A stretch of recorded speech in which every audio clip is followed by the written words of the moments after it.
It's been a very difficult week in much of the Midwest. Millions of people have been watching the skies for possible tornadoes. 3 more tornadoes touched down in Oklahoma and Arkansas Thursday, and people in Moore, Oklahoma are still recovering from that massive tornado that hit last week. Ephraim Graham has the story.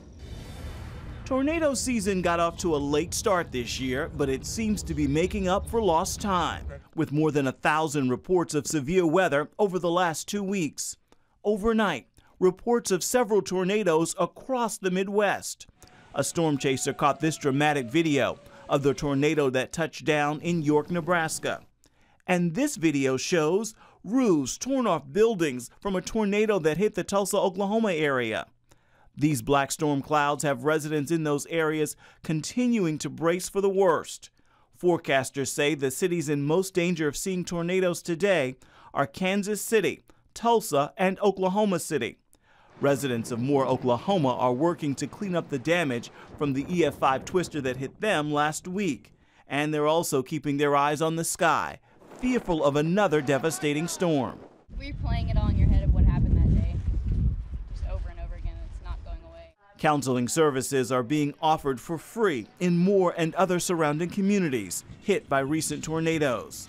Operation Blessing is also on the ground in Moore, helping residents cope and pick up the pieces. After 2 days, your emotions really start to drop.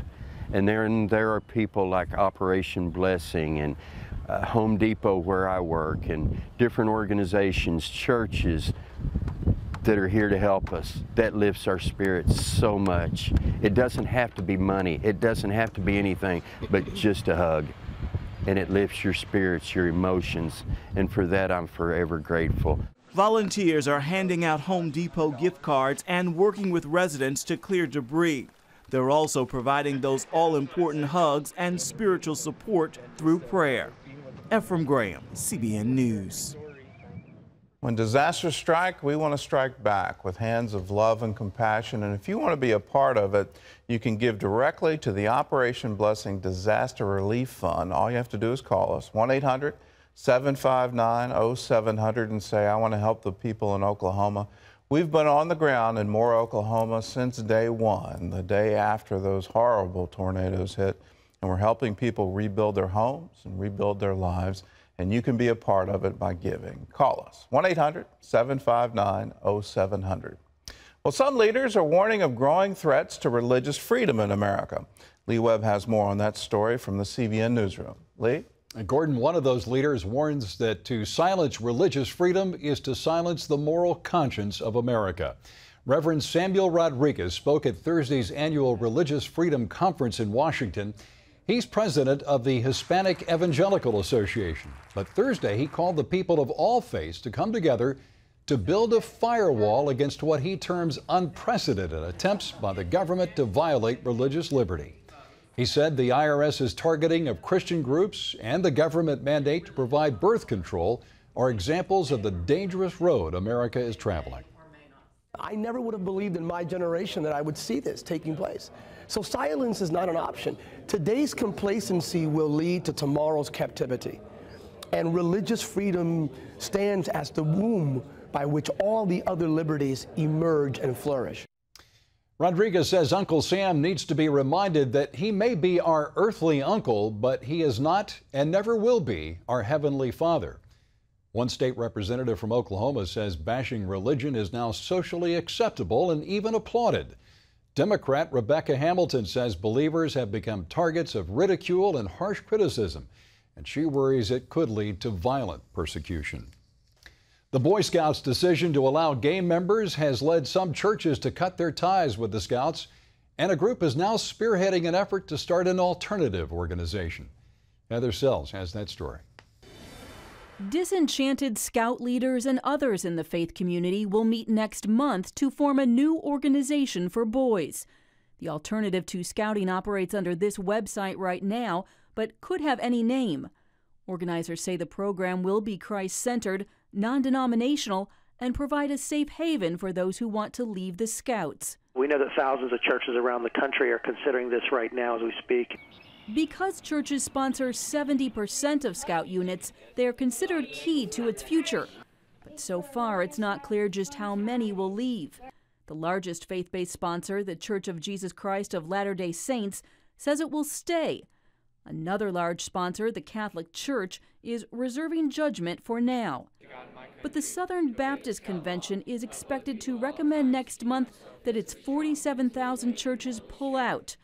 In the meantime, they are beginning to slip away one by one. In Alabama, First Baptist pastor Greg Walker says Troop Number 2 will no longer meet at his church. To be a member or to be an organization or a ministry of the church, you have to align with what the Bible actually aligns with. Some Eagle Scouts like Bill Bright are also taking a stand, returning their badges in protest over the new policy. I don't see that fitting into the example that I knew and loved as a Boy Scout at all. Bright, like many others, believes the new policy will harm boys and generations to come. Heather Sells, CBN News. That's a story we'll continue to follow. In other news, unemployment has hit another record high in the Eurozone. It rose to 12.2% in April. Nearly 19.5 million people are out of work. Unemployment numbers are even higher for young people in Europe. The numbers show just how bad Europe's economic crisis is and how difficult it will be to turn it around. Some economists warn that the Eurozone still has not hit bottom. Well, you've heard the expression, "the third time's the charm." It applied at the 86th Annual National Spelling Bee. Canadal. May I have the language of origin, please? German-derived Yiddish. No way. That's 13-year-old Arvin Mahankali of New York. He finished third in the tournament the previous 2 years, but if he could spell that word, Canadal, correctly, he would finally take home the trophy. Canadal. K-N-A-I-D-E-L.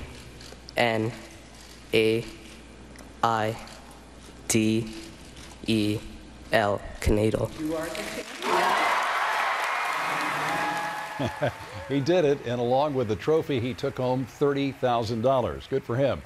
And just to show you how difficult this contest was, here's a look at some of the words the contestants had to spell. I'm not even sure I can pronounce them correctly.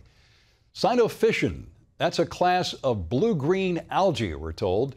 Cabotinage, that's behavior befitting a second-rate actor like me trying to pronounce these words. And oleanchronon, that's the clinical term for the funny bone.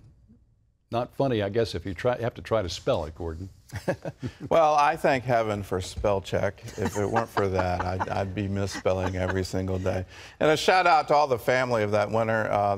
They're in Hyderabad, and they were watching, and there was a great sound of rejoicing that he could actually spell a Yiddish word.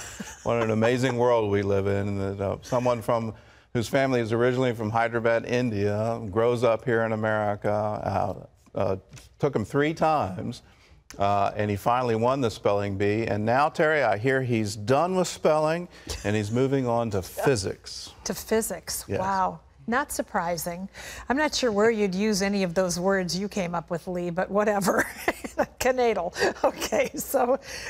Nigeria's House of Representatives has voted to ban same-sex marriage in that country, and it outlawed any groups that actively support gay rights. Representatives appeared to approve the measure unanimously on a voice vote. The measure now goes to the Nigerian president for his approval. It's not clear if he will sign it into law. But other African nations have passed similar laws. They believe the West is challenging their traditional values. The United Kingdom, for example, has threatened to stop aid to countries that discriminate against homosexuals. Operation Blessing completed a 6-month project to bring clean water to a Honduran village. A large water tank collects water from a mountain spring. That water is then treated with chlorine and piped down to the village. Teams built access points at the local school and in every home. Villagers celebrated completion of the project with a ceremony. And as a symbolic gesture, one villager stepped forward there and smashed a clay pot on the ground.